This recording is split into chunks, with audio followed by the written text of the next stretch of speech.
Hola, muy buenas noches. Gracias por unirse a nosotros. Estamos teniendo un poquito de problemitas con el internet, pero yo creo que ya estamos solucionándolo. Espero en Dios que no sea ah, un inconveniente para cada uno de ustedes el poder conectarse. Vamos a orar para entrar a nuestro estudio en esta noche de la historia de la iglesia. ¿Qué les parece? Oramos. Dios, en el nombre del Señor Jesucristo, llegamos delante de ti, dándote las gracias por la salvación que nos has dado, por la redención en Cristo Jesús. Gracias, Dios, te damos por la oportunidad que nos brindas de conocerte, de caminar contigo. Yo quiero rogarte que ahora bendigas este estudio, que nos capacites para comprender tu palabra. Estamos hablando sobre la historia de tu iglesia, Señor Jesús, a través de las edades. Entonces yo oro para que me des la sabiduría, el conocimiento, la gracia para poder exponer tu palabra. En el nombre de Jesucristo te lo pido. Amén. Gracias a Dios, a cada uno de ustedes. Y sí, claro, reciban un gran abrazo de nuestra parte también todos ustedes. Hoy vamos a entrar a ver el periodo de la iglesia de Pérgamo, el periodo de la iglesia en Pérgamo, que va del 325 hasta el 500 después de Cristo. Uno de los aspectos más importantes de notar con relación a la historia de la iglesia es que desde que el Señor Jesús edifica su iglesia, esta no ha dejado de existir y no dejará de existir. Claro está, ¿por qué? Porque tiene una promesa de continuidad. La iglesia tiene una promesa. Dice el Señor que las puertas del Hades no prevalecerán contra ella. Las puertas del infierno no prevalecerán contra la iglesia. Ahora bien, desafortunadamente vemos una parte de ella, una parte de la iglesia que se ha desviado, que se ha torcido con enseñanzas erróneas. Pero recordemos que esto no es nuevo. Esto no es nuevo. Hay gente que se escandaliza y dice, pero ¿qué es esta cuestión? ¿Cómo es esto que se está separando? Hay graves errores. No, esto no es nuevo. Aún en el tiempo de los apóstoles hubo gente desviándose de la palabra de Dios. Vamos a ver unos textos ahora en 2 de Corintios capítulo 2 versículo 17, 2 de Corintios 2, 17, vemos que hubo gente falsificando la palabra de Dios. 2 de Corintios 2, 17 dice, pues no somos como muchos que medran falsificando la palabra de Dios, sino que con sinceridad, como de parte de Dios y delante de Dios, hablamos en Cristo. En 2 de Corintios, el capítulo 4, el verso 2, vemos gente adulterando la palabra de Dios. 2 de Corintios 4, 2 dice, antes bien, renunciamos a lo oculto y vergonzoso, no andando con astucia ni adulterando la palabra de Dios, sino por la manifestación de la verdad, recomendándonos a toda conciencia humana delante de Dios. En 2 de Timoteo capítulo 2 versículo 16 vemos gente tergiversando la palabra de Dios. 2 de Timoteo 2, 16 dice, mas evita profanas y vanas palabrerías porque conducirán más y más a la impiedad. En 2 de Pedro capítulo 3 versículo 16 nosotros notamos a personas, gente torciendo la palabra de Dios. Dice 2 de Pedro 3:16, casi en todas las epístolas, hablando en ellas de estas cosas, entre las cuales hay algunas difíciles de entender, las cuales los indoctos e inconstantes tuercen, como también las otras escrituras para su propia perdición. Entonces, siempre hemos visto personas, falsos maestros, infiltrándose para torcer la Biblia, torcer las escrituras, torcer la doctrina y obviamente dañar la iglesia, tratarla de apartar del camino correcto que la iglesia lleva. Pero a pesar de ello, siempre ha existido un remanente fiel. Gracias a Dios por su misericordia, siempre ha existido, siempre ha seguido un grupo que se ha mantenido dentro de la sana doctrina. Hasta el momento que hemos visto que unos de esos grupos de la sana doctrina a través de las edades se han llamado montanistas, por ejemplo, montanistas que a la vez fueron llamados anabaptistas, o sea, rebautizadores. En otras palabras, son aquellos que vuelven a bautizar, por eso anabaptistas, rebautizadores, vuelven a bautizar, no que vuelvan a bautizar por un capricho, sino vuelven a bautizar a aquellos que fueron bautizados de la manera incorrecta, o sea, que no fueron bautizados por inmersión, que no fueron bautizados después de tomar una decisión por Jesucristo, de no haberse arrepentido de sus pecados, haber entregado su corazón, haber puesto su fe en Cristo Jesús. Entonces, no se ha dado un bautismo bíblico cristiano. Pero entonces vemos a través de la historia, ya fueron mencionados, los grupos llamados montanistas, pero también hablamos de los novacianos, hablamos de los donatistas. Bueno, sigamos adelante con nuestro estudio de la historia de la iglesia. Hoy entonces entramos al periodo de la iglesia de Pérgamo. Hemos visto hasta el momento el periodo de Éfeso, el periodo de Esmirna y ahora estamos entrando al periodo de Pérgamo. Este periodo más o menos lo ubicamos entre el 325 al 500 después de Cristo. 325 hasta el 500 después de Cristo. Recordemos que Satanás había empezado un ataque directo contra la iglesia en el periodo de Esmirna. ¿Recuerda? 10 grandes persecuciones por los gobernantes romanos, por la Roma pagana, se generan contra los cristianos, causando miles de muertos a lo largo de todo el Imperio Romano. Pero el enemigo de Dios no había tomado en cuenta una situación, que la persecución hace más fuertes a los verdaderos cristianos. Al diablo se le escapó esta cuestión. El diablo pensó, yo persigo y los cristianos se amedrentan, se apocan, se achican, abandonan las filas, niegan a Cristo y se acabó la iglesia. Pero no, lo que él no se dio cuenta era que los falsos cristianos, pues sí, abandonaban el barco, pero los verdaderos cristianos, no, los verdaderos cristianos se mantenían fieles y más bien, en lugar de destruir o debilitar su fe, la purificaba, la fortalecía y crecía. Entonces, el diablo cambia la estrategia, de una manera muy sagaz, cambia la estrategia y echa mano a aquel famoso dicho. ¿Recuerda? Hay un dicho que dice, si no puedes vencerlos, únete a ellos. Si no puedes vencerlos, únete a ellos. Y eso fue lo que el diablo hizo. Exactamente es lo que vemos aconteciendo en el periodo que estamos por estudiar, que nos llevará esta y la otra semana. El periodo de la iglesia de Pérgamo, donde Satanás fusiona a la iglesia con el mundo, donde Satanás fusiona o se casa, hace que se case la iglesia con el Estado. El nombre Pérgamo significa mucho matrimonio. Antes de entrar a ver el pasaje en Apocalipsis, yo quiero mencionar dos términos que en cualquier estudio de la iglesia, en cualquier estudio de la eclesiología, se escuchan mucho. Y son dos términos, y quiero mencionarlos, para que usted los tenga presentes. Uno de ellos es el término anteniceno, y el otro es postniceno. Anteniceno, postniceno. ¿Qué quieren decir esos términos?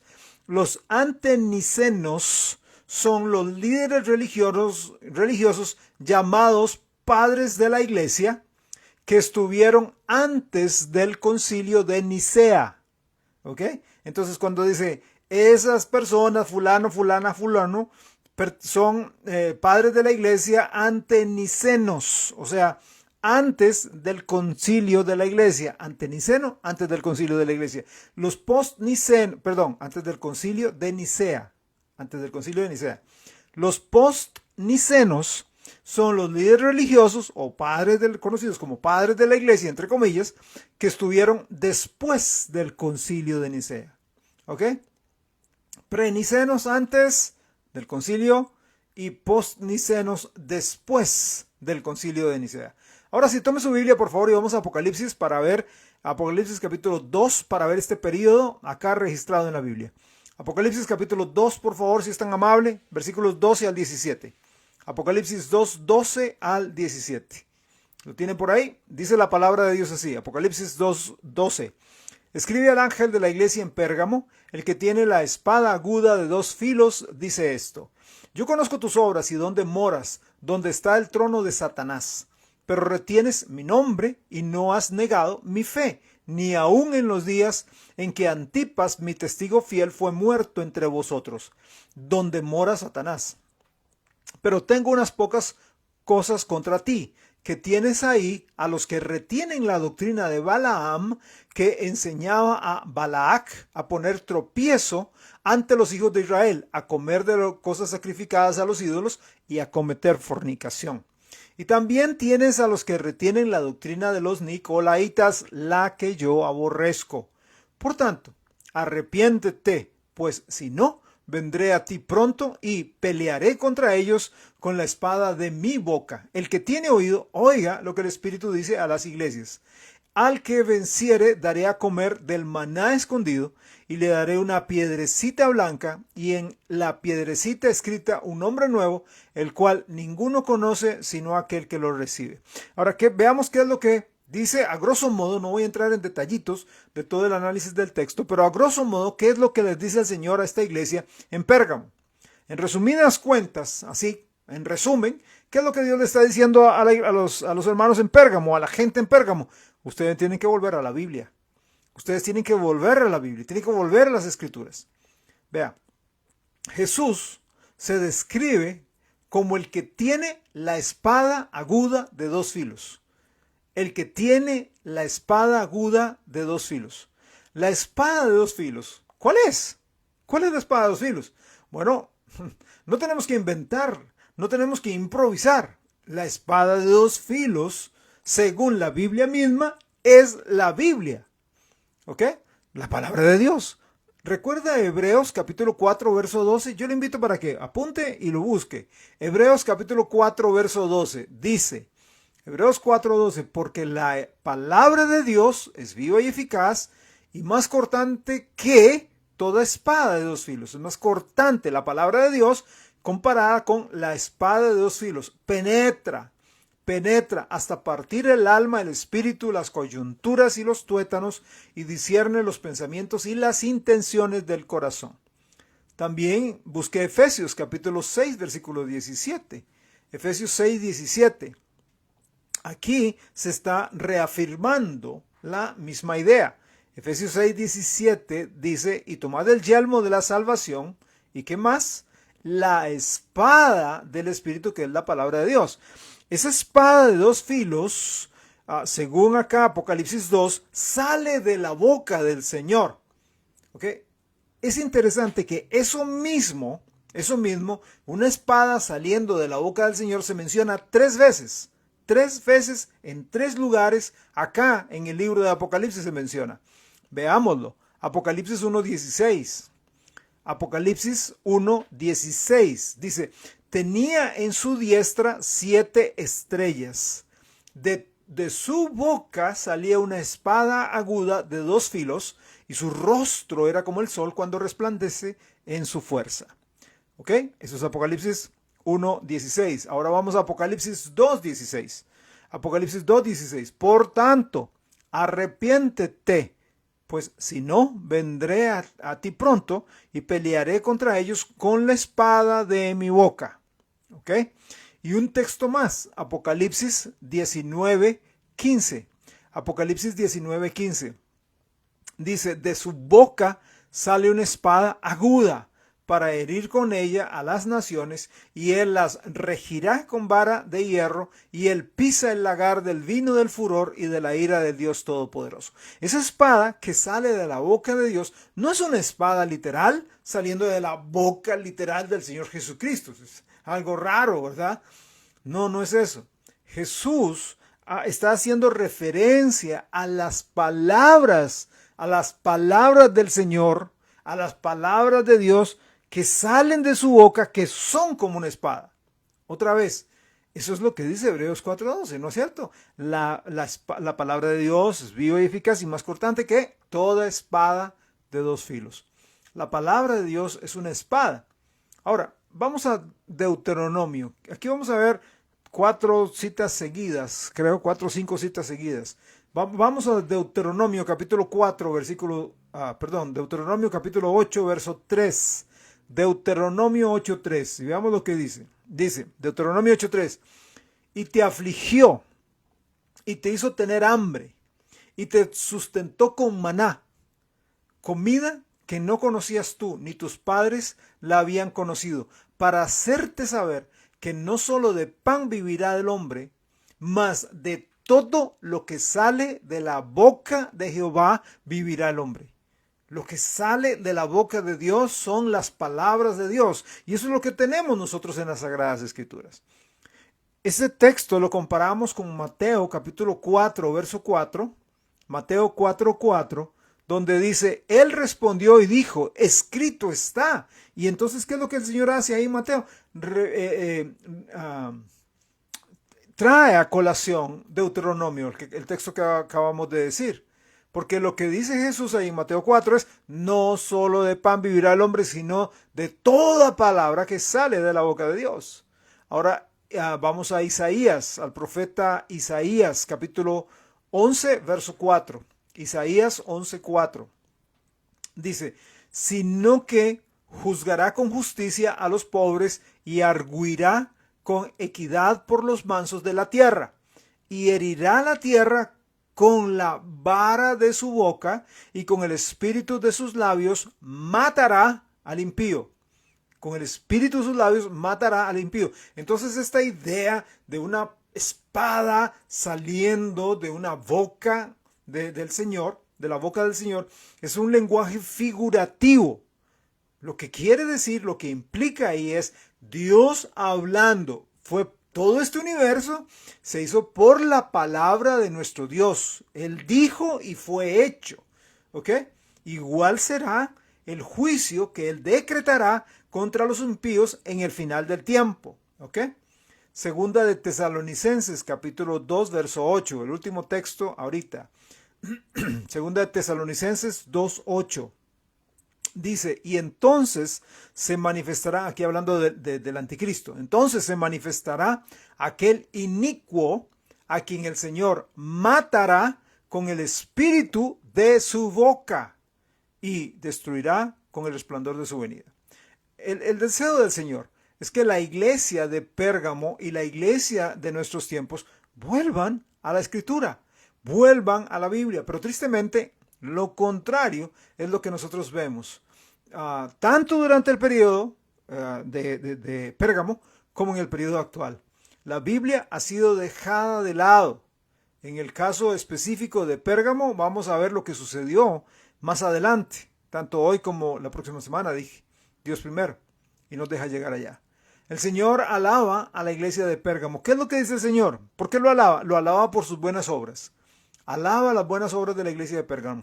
Al igual que Éfeso, esta iglesia también es alabada por sus buenas obras. Siempre es digno de notar que, a pesar de que algunas iglesias se tuercen, a pesar de que algunas iglesias se desvían de la fe, siempre hay un pequeño grupo, siempre hay un remanente que se mantiene trabajando arduamente para el Señor, que se mantiene predicando la palabra de Dios, que se mantiene haciendo la obra misionera y oponiéndose a la doctrina falsa.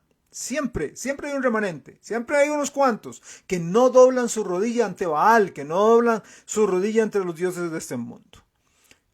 La iglesia de Pérgamo son alabados por su firmeza y por un testimonio firme y constante. Los verdaderos creyentes en Pérgamo retenían el nombre de Cristo, los verdaderos creyentes, porque como vamos a ver ahora, de repente hay una desviación en la iglesia mucho más grande. En Éfeso se da, qué sé yo, unos poquitos grados, casi imperceptible esa desviación. En Esmirna se da un poco más. Acá en Pérgamo ya es mucho más abismal esa división que se da. Una contraparte de esto es que menciona, esto en contraparte a las buenas obras que el Señor recalca, es que dice que ellos estaban donde vivía Satanás. ¡Qué fuerte! ¿verdad? De hecho, si vemos, si tuviéramos el chance, y si no, yo le invito para que se vaya al estudio de Esmirna, y ahí en Esmirna dice que, ¿verdad? De los que se dicen ser judíos y no lo son, sino sinagoga de Satanás, habla de una sinagoga de Satanás, pero aquí habla de que, hey, gente de Pérgamo, ahí vive Satanás. ¿Ok? Habla del trono de Satanás y habla donde mora Satanás. El trono de Satanás y mora. ¿Qué es eso?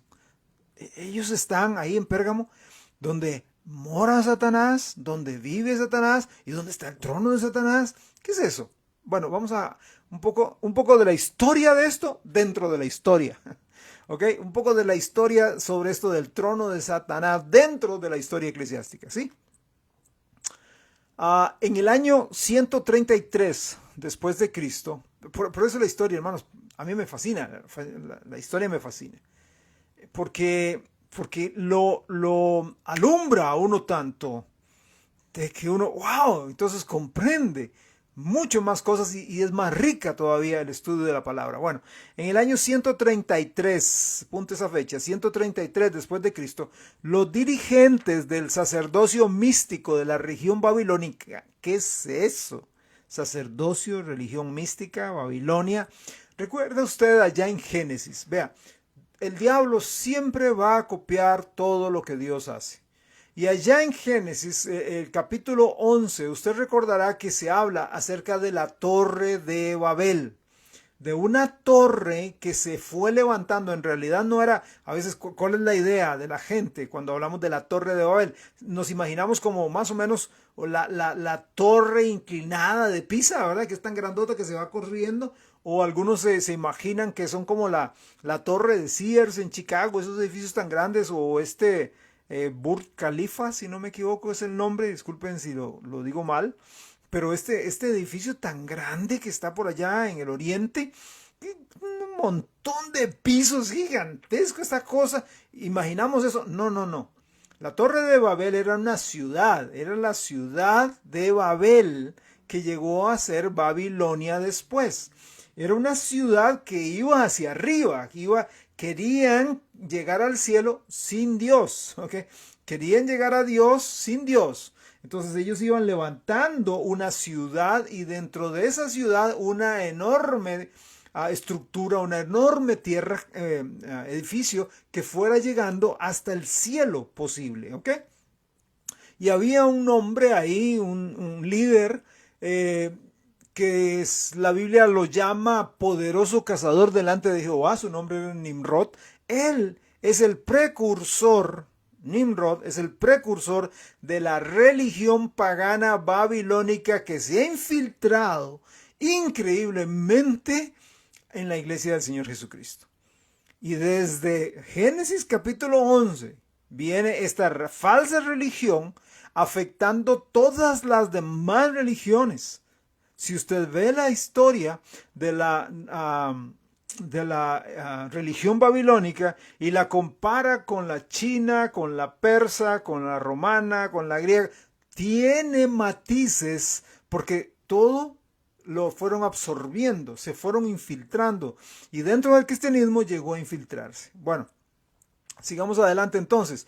En el año 133 después de Cristo, los dirigentes de este sacerdocio místico de la religión babilónica, que es un paganismo, ¿ok?, se traslada de Babilonia a Pérgamo. Se va a Pérgamo. Juan, el apóstol, escribe Apocalipsis más o menos en el año 95 después de Cristo. O sea, unos 38 años antes del traslado de esta religión babilónica a Pérgamo. El Señor, usando a Juan, estaba avisándoles que Satanás estaba preparando todo para irse a vivir entre ellos. El punto es que este mismo alto sacerdocio místico de la religión babilónica en el año 313 después de Cristo, se trasladó de Pérgamo a Roma. Babilonia a Pérgamo y en el 313 Pérgamo a Roma. Entonces Satanás se traslada, y quiero repetir las fechas, de Babilonia a Pérgamo en el 133 y de Pérgamo a Roma en el 313 después de Cristo. El emperador Constantino aparentemente se convierte al cristianismo en el año 312 después de Cristo. Y en el año 313, fecha en que los sacerdotes místicos de Babilonia se pasan a Roma, Constantino proclama que el cristianismo sería la religión oficial del Imperio Romano y pondría un obispo en Roma que estuviera sobre todos los demás. ¿Casualidad? ¿Coincidencia? No. Un plan bien fraguado por parte de Satanás. Así que, durante el periodo de Pérgamo, vemos a Satanás asentándose, echando raíces y estableciendo su centro de operaciones para dirigir su reino. En el año 325, se da el concilio de Nicea. Recuerda lo que mencioné al principio, los prenicenos y postnicenos. En el 325 se da un concilio, el concilio de Nicea. El concilio de Nicea. Constantino, el emperador romano, aquí casa a la iglesia con el mundo, mezclando el cristianismo con el paganismo, especialmente la religión de Babilonia, como vamos a ver un poco hoy y más la otra semana. Así entonces Satanás establece su centro de operaciones en Roma. Un principio importante para tener presente es el siguiente. El diablo usa siempre tres cosas para controlar a la gente en su reino. Tres cosas utiliza para controlar a la gente dentro de su reino. 1. Usa la religión para controlar la mente de la gente. La religión para controlar la mente de la gente. 2. Usa el gobierno, o sea, la política, el Estado, para controlar las acciones de la gente. Y 3. Usa el ejército para asegurarse que la gente se someta a su reino. La religión para controlar la mente, el gobierno para controlar las acciones de la gente y el ejército para que la gente se someta a la fuerza. Con este matrimonio o unión de la iglesia con el mundo en el concilio de Nicea, Satanás juntó estas tres cosas bajo su poder: la religión de Roma, el gobierno de Roma y el ejército de Roma. Así el camino se preparó para una oposición más fuerte y mucho más inteligente a los cristianos, preparando el camino hacia el siguiente periodo, que es el periodo del oscurantismo o la Edad Media. O sea, todo esto que ustedes ha escuchado en historia del oscurantismo y luego el renacentismo y toda esa serie de cosas, ¿verdad? Todo eso tiene que ver y está vinculado con la teología, está vinculado con la religión, ¿ok? Está vinculado con esto. Dos cosas se señalan negativas, muy negativas. El Señor se las señala a la iglesia de Pérgamo. Dos cosas. ¿Cuáles son? Tenía dentro de la iglesia algunos practicantes de la doctrina de Balaam. Y la segunda es que tenía dentro de la iglesia aquellos que estaban reteniendo la doctrina de los nicolaitas. Hablemos brevemente de cada una de esas doctrinas a las cuales el Señor le molesta que ellos tuvieran. La doctrina de Balaam. La doctrina de Balaam abarca varios aspectos. No es solamente un área, sino tiene varias caras, digámoslo así. Una de esas facetas, una de esas áreas está descrita dentro del mismo pasaje en Apocalipsis 2 que leímos. Dice que la doctrina de Balaam tiende a poner tropiezo ante los hijos de Israel para que coman de las cosas sacrificadas a los ídolos y cometan fornicación. Eso exactamente es lo que se infiltra en la iglesia. Y entonces tenemos algunas situaciones en las que los hijos de Dios caen en la adoración de los sacrificios a los ídolos muertos y se comete una fornicación, quizá no física, pero sí espiritual. La historia de este personaje, Balaam, la encontramos en el libro de Números, el cuarto libro de nuestra Biblia, Génesis, Éxodo, Levítico, Números. En Números encontramos la historia de él. Un hombre, un rey pagano, un rey de un pueblo enemigo de Israel llamado Balac, manda a llamar a un profeta llamado Balaam y lo contrata para que maldiga a Israel. Y le ofrece una buena cantidad de dinero por el trabajo. Cuando Dios no deja ir a Balaam para maldecir a Israel, entonces busca otra solución, como hago yo. Es que Balac me dijo a mí que maldijera a Israel. Él mismo ahí, si de verdad era profeta de Dios, él mismo ahí tuvo que haber dicho, no hombre, no, olvídese de eso. Pero el hombre se va donde Dios y le dice, Señor, ¿será correcto que yo vaya y maldiga a tu pueblo? ¿Y qué le dice el Señor? Papá, ¿qué crees, hombre? No. Bueno, no, le dice a los mensajeros. Pero me imagino que ese no fue, no, de ahí yo quería, no. Y se van, Balac le dice, no, le damos más, venga. Y el hombre va, y bueno, el resto de la historia sigue ahí en Números. La cosa es que,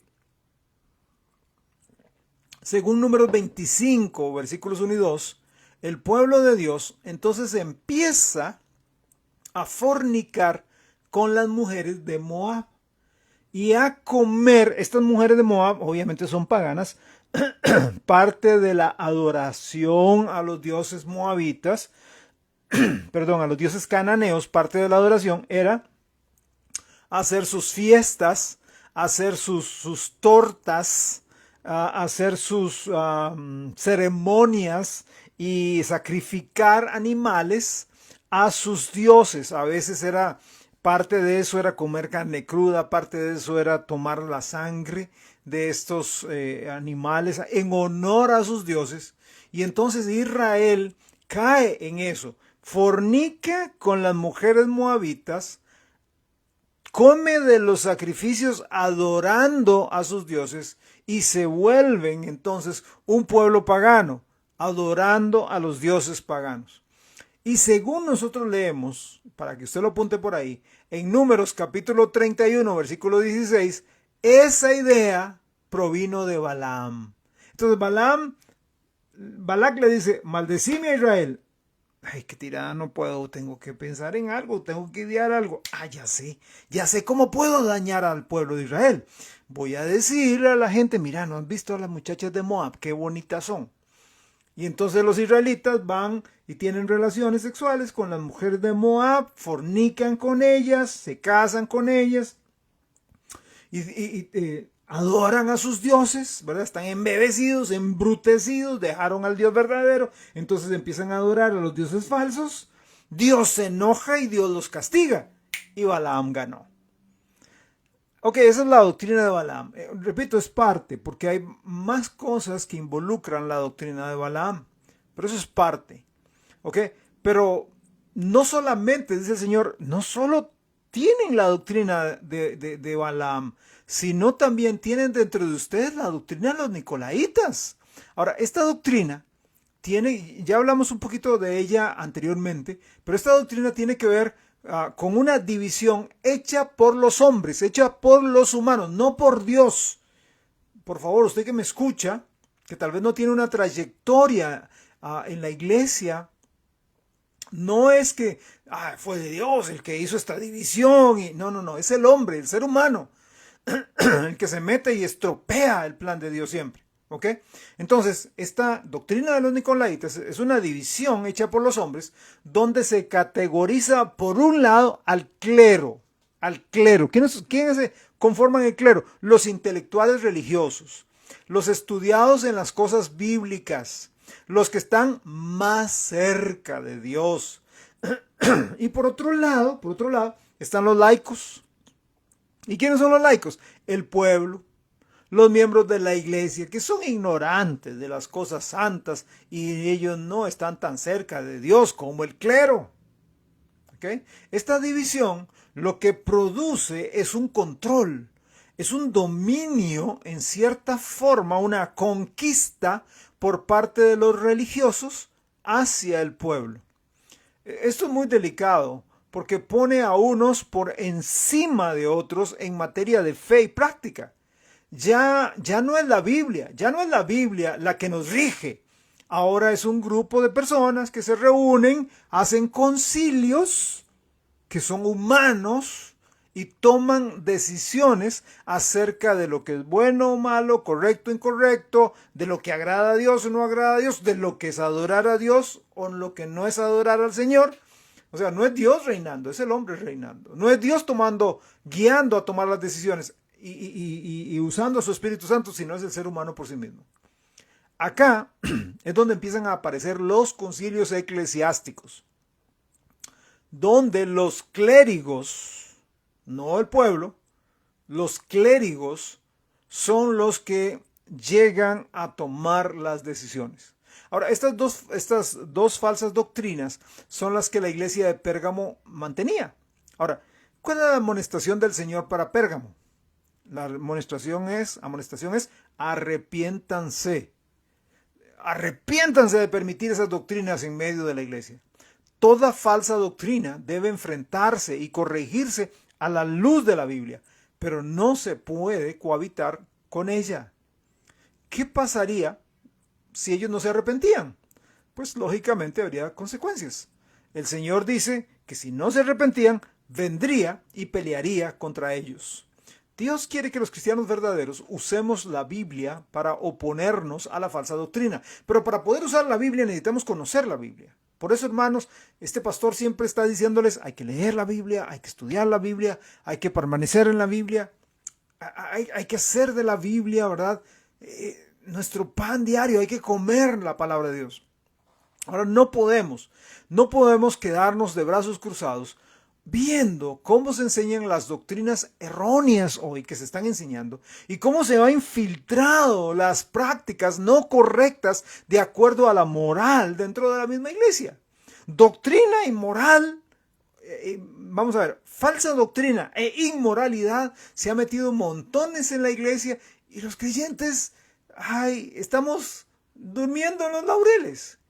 Hermanos, con sabiduría para usar la palabra de Dios, con oración y poder de lo alto, debemos contender por la fe y la correcta moral dentro de la iglesia de nuestro Señor Jesucristo. Ahora, ¿en qué afecta o en qué afectó esta doctrina de los nicolaitas a la iglesia? Se lo explico. El clero le quitó la palabra de Dios a los hombres y mujeres del pueblo, a los laicos. El clero empezó a tomar las copias de la Biblia y guardársela a ellos y empezar a destruir unas cuantas. Y esas copias de la Biblia estaban en hebreo y estaban en griego, idiomas que ellos leían, y luego el latín, el idioma de Roma, ¿verdad? Empezaron a traducir la Biblia en latín y el pueblo corriente no sabía leer, no sabía comprender la Biblia. Entonces, ¿qué es lo que hace el clero? Establece una jerarquía eclesiástica y solo los que formaban parte del liderazgo tenían la posibilidad de conocer a Dios. Los demás no. Por eso los demás debían acudir y debían depender de los más espirituales para conocer algo del Señor. Por eso este pastor pasa diciéndoles que ustedes tienen que leer la Biblia, que ustedes pueden leer la Biblia, que gracias a Dios la tenemos en nuestro propio idioma, que gracias a Dios hasta tenemos algunas versiones que nos ayudan a entender un poco más. ¿Ok? Estos hombres iluminados se convirtieron en mediadores entre Dios y el pueblo, dejando al pueblo poco a poco sumido en la oscuridad espiritual y por tanto conquistándolo en el nombre de la religión. Entre más ignorante sea una persona, por eso es que es tan contradictorio oír a algunos intelectuales que hablan de que la Biblia lo hace tonto a uno, oh wow. La Biblia aclara la mente del individuo. Es acá donde empieza el retroceso del ser humano, donde se está yendo a pasos agigantados desde el 325 hasta el 500 y se entra a la era del oscurantismo porque se le quitó al hombre común y corriente el acceso a la palabra de Dios. Estos hombres pertenecientes al clero, para sus propósitos contaban con el respaldo del Estado romano y de su ejército. Hablemos un poco de la cultura romana. La cultura romana en donde se desenvolvió la iglesia de Cristo en ese entonces. La cultura romana empezó a decaer por su gran inmoralidad. Los romanos en ese momento eran los grandes pensadores del mundo, ¿ok? Ellos habían asimilado toda la filosofía de los griegos, porque los habían conquistado, tomaron a los filósofos griegos, a los intelectuales griegos y absorbieron sus pensamientos y absorbieron toda la literatura clásica. Entonces, y ojo con lo que voy a decir acá, y vea qué interesante es la historia. Al absorber la filosofía, con la filosofía del mundo, vienen con ella los vicios del mundo también. Quiero repetirlo. Con la filosofía del mundo, vienen con ella los vicios del mundo también. Esto no ha cambiado. No ha cambiado a través de los años. Es igual en nuestro tiempo. Tristemente, en nuestros centros de educación superior, que deberían ser centros de ejemplo de educación, cultura, conocimiento, excelencia académica, urbanismo y buenas costumbres, se han vuelto en lugares de corrupción moral, intelectual y de libertinaje sexual. Dígame si no es así. Y no solamente estoy hablando de nuestras universidades, estoy en Costa Rica, estoy hablando de nuestras universidades latinoamericanas, hispanoamericanas y de las universidades mayormente en el mundo. Porque recuerde bien, las filosofías del mundo vienen con los vicios del mundo. Los griegos, quienes pasaron todo su conocimiento a los romanos, exaltaban la sensualidad. Esa es la filosofía de Epicúreo. ¿Okay?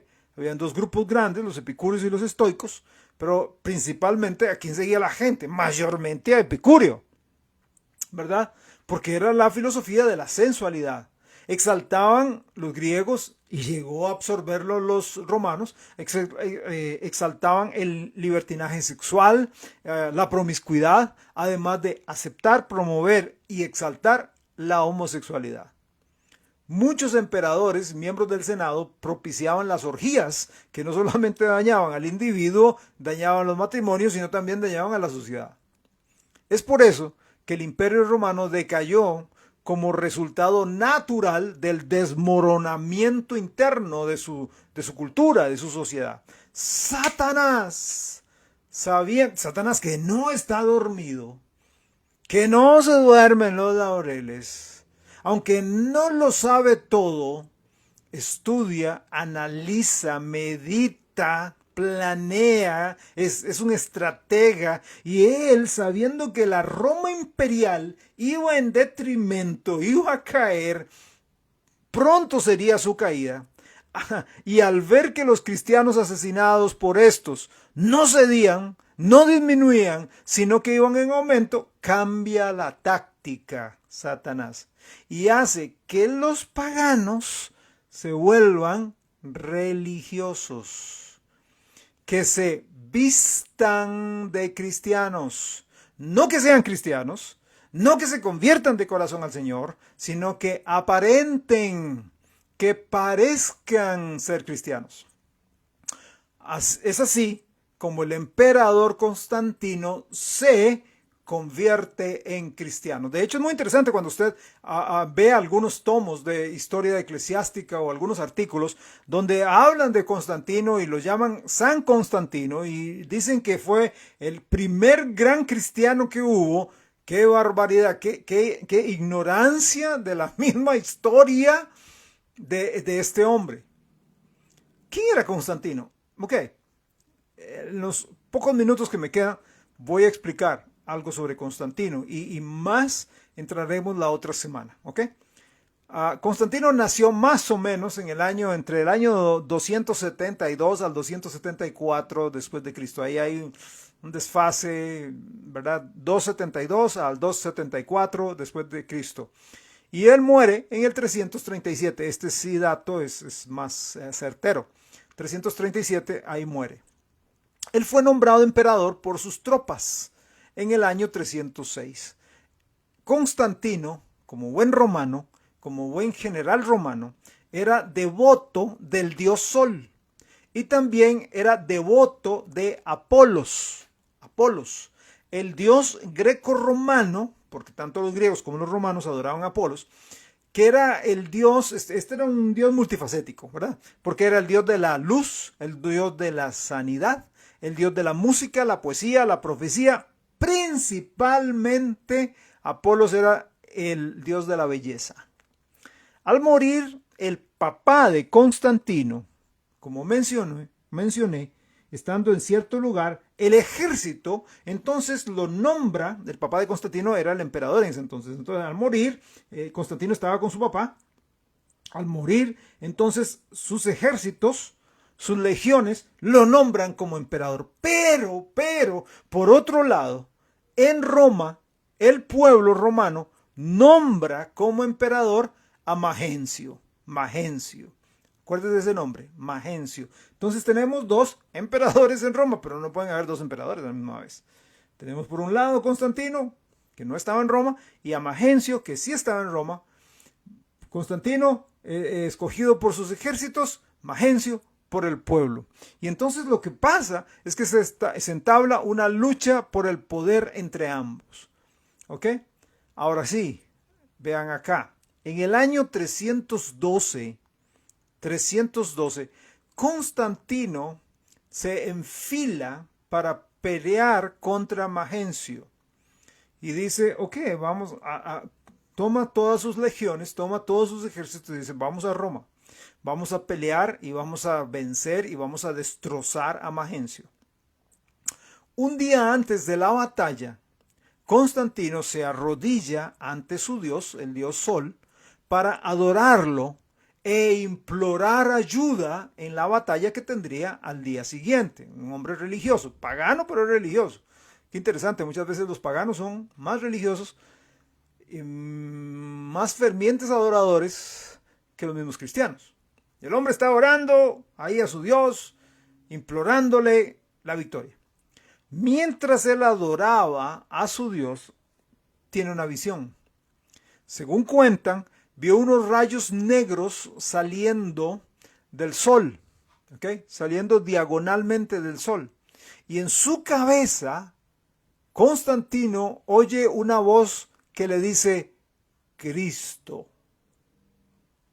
Cristo. Y luego vio una cruz en el cielo, rodeada de la frase en latín, in hoc signo vinces. Por este signo vencerás. Ahora bien, no era una cruz tal y como nosotros la conocemos, sino, permítame mostrarle por acá, era una cruz más o menos así. De hecho, se conoce esta cruz como la cruz de Constantino. Entonces, la cruz que vio o que tuvo en visión Constantino fue algo así. Esta fue la cruz que vio. Entonces, ¿qué hace Constantino? El hombre se levanta de su visión y hace que todos los soldados romanos pinten esa misma cruz en los escudos, en los vestidos, en las armaduras, en todo lugar posible que pudieran. Este estandarte llegó a ser un símbolo para los nuevos ejércitos romanos, ahora cristianos, por tener ese emblema. Esa cruz es un monograma de la palabra Cristo, compuesto por las dos primeras palabras o primeras dos letras en griego de la palabra Cristo. Las primeras dos letras en griego, ahí se hace un monograma y se forma esa aparente cruz que él vio. La batalla llegó. La batalla llegó el 27 de octubre del año 312.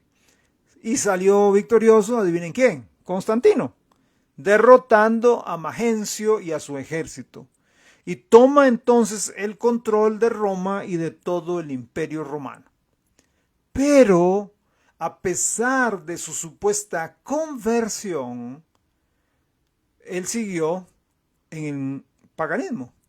Lo primero que hizo, veamos el procedimiento, o sea, ya él al vencer a Magencio, él dijo, ya soy cristiano. Lo primero que hace, después de la victoria, fue edificar una estatua de sí mismo con este lavarum, que es esta cruz, ¿verdad? Entonces hace una estatua del mismo con esta cruz en la mano, ¿verdad? Como un símbolo de victoria en Roma. Entonces en Roma, háganme una estatua mía y con esta cruz aquí en la mano, ¿ok? Con esta vencerás. Seguía, a pesar de su conversión, seguía adorando al dios Sol o al Sol invicto, como algunos lo llamaban. Continuó acuñando monedas dedicadas al dios Apolos por décadas después de su supuesta conversión. Nunca eliminó a las vírgenes de Vesta, que eran dioses romanas del hogar, diosas paganas. Según los historiadores, Constantino era un hombre amante del lujo, del esplendor y del reconocimiento humano. Seguía manteniendo con orgullo el título que ostentaban los emperadores. El título que ostentaban los emperadores era el siguiente título: Pontifex Maximus.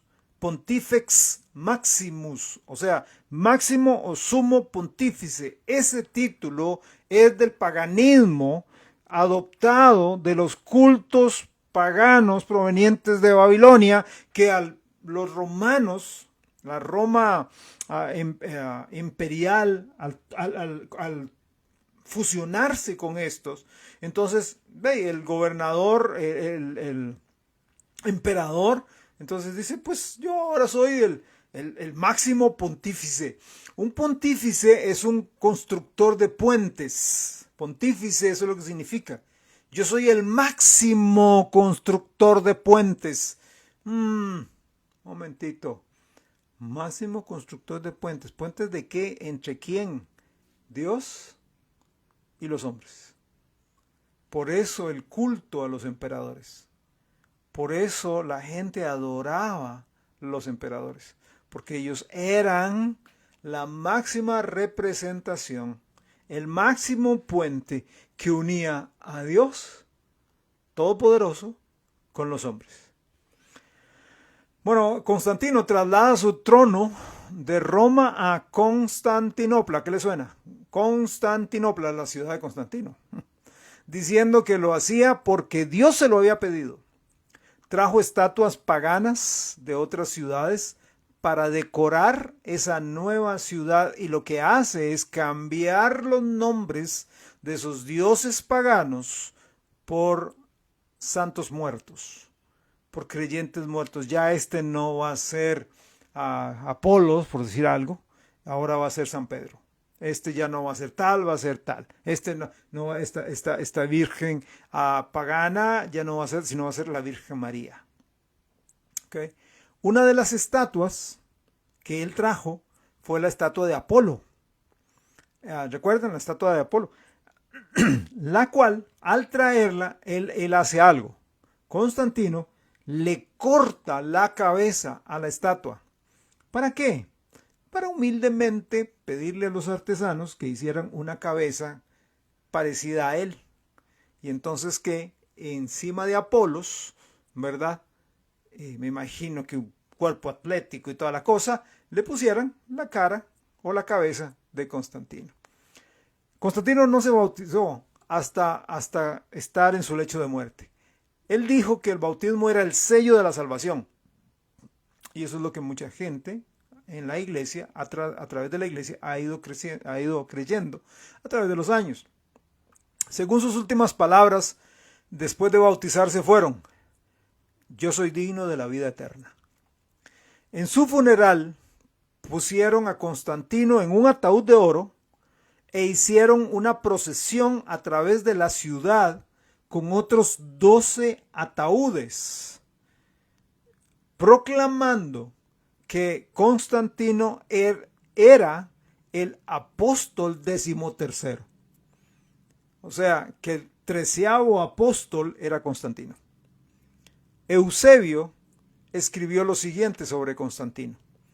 El bendito Constantino fue el único hombre mortal que continuaba su reinado aún después de su muerte. Fue el único hombre en la historia que Dios recompensó así.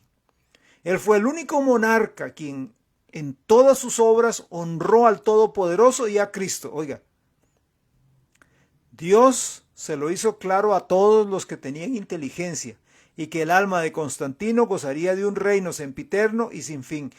Y históricamente Constantino nunca abandonó el paganismo. Pero aquí dice que el Dios Todopoderoso y a Cristo él adoraba.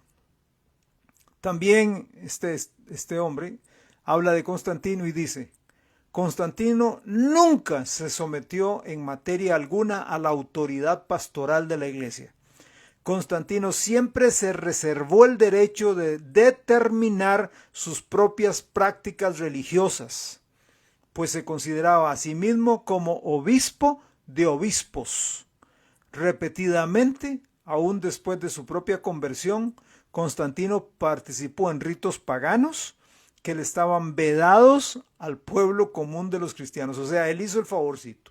Ustedes, pueblo, laicos, no pueden hacerlo, pero yo sí me puedo dar esos gustos. ¿Okay? Él estableció el cristianismo, su propio estilo de cristianismo, como la religión oficial del Imperio Romano. Y entonces empieza un proceso de evangelización del imperio. Cualquiera oye esto y dice: gloria a Dios, qué bueno, qué lindo. Va a evangelizar Constantino a los perdidos, a los paganos. Usó 3 métodos de evangelismo, o 3 métodos de evangelización.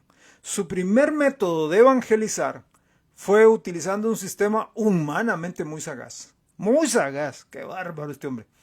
Él ofrecía a los paganos 20 piezas de oro y una vestidura blanca por convertirse al cristianismo.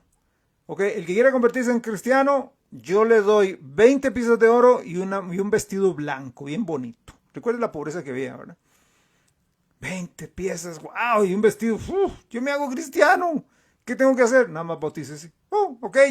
Ya soy cristiano, qué bien. Ese fue el primer método.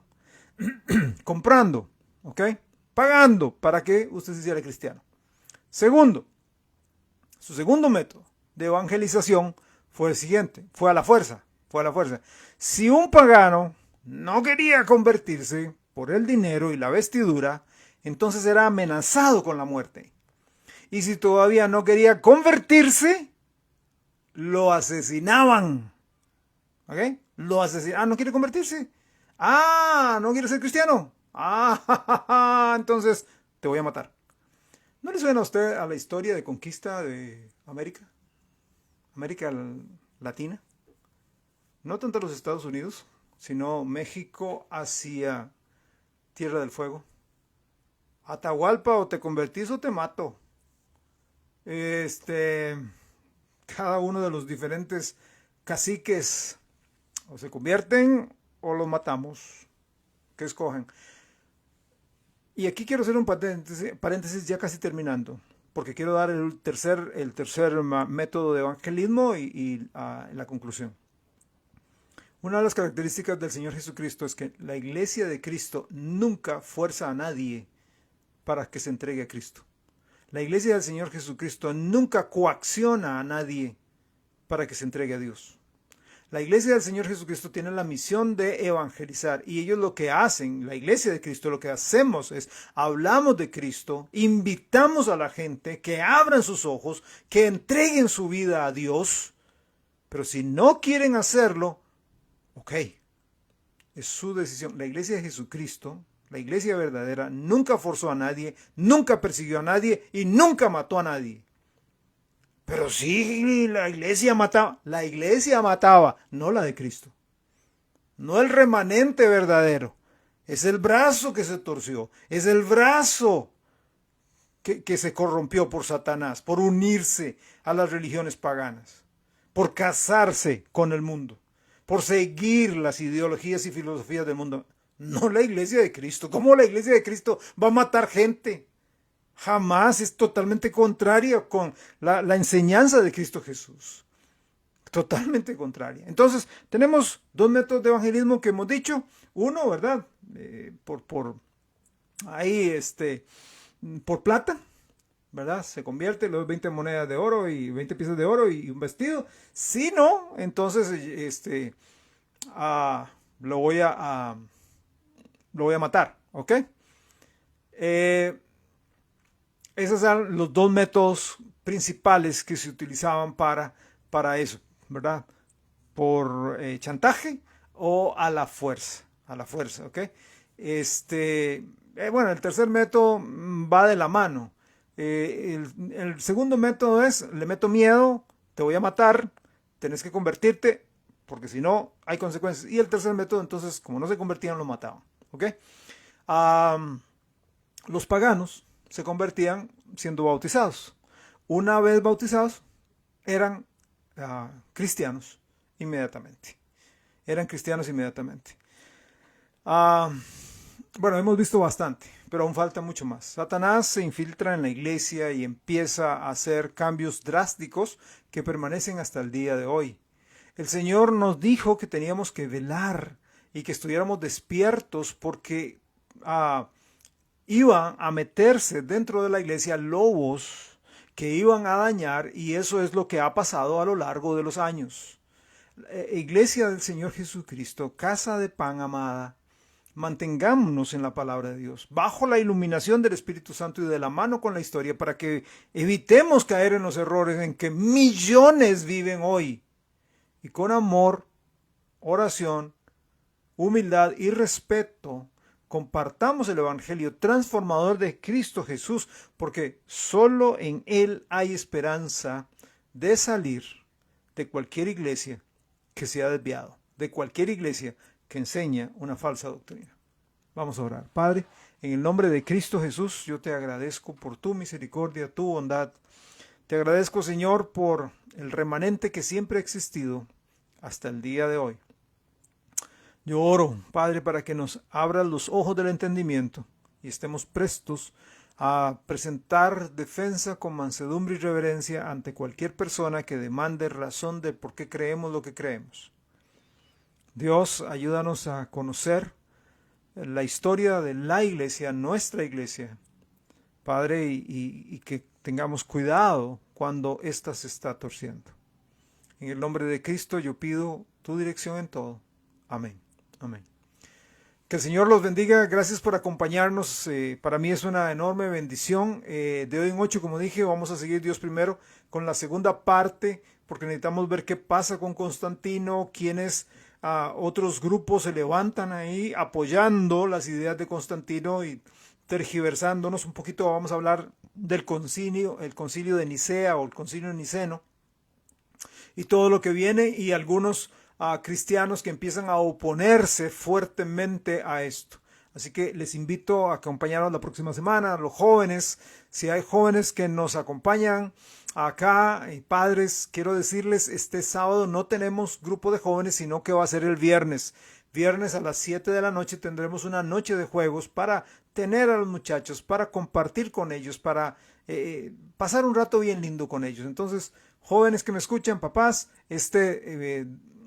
viernes estaremos adelante con nuestro grupo de jóvenes, con MJM, en nuestra iglesia, 7 de la noche allá en San Joaquín. Y el domingo a las 10 de la mañana, tendremos, Dios primero y nos preste la vida, el último estudio del libro de Esdras, el capítulo 10 del libro de Esdras. Estaremos analizándolo y les invito para estar allá. Si usted no tiene una iglesia donde está asistiendo regularmente, si usted, siendo muy honesto, se ha apartado un poco del Señor, de la congregación, a la iglesia, que es muy importante, yo le invito para que nos acompañe y se ore y pueda unirse a nosotros, a nuestra iglesia. Que Dios le bendiga, que tenga muy buenas noches. Le amamos en el nombre del Señor Jesucristo. Que Dios los acompañe. Bendiciones.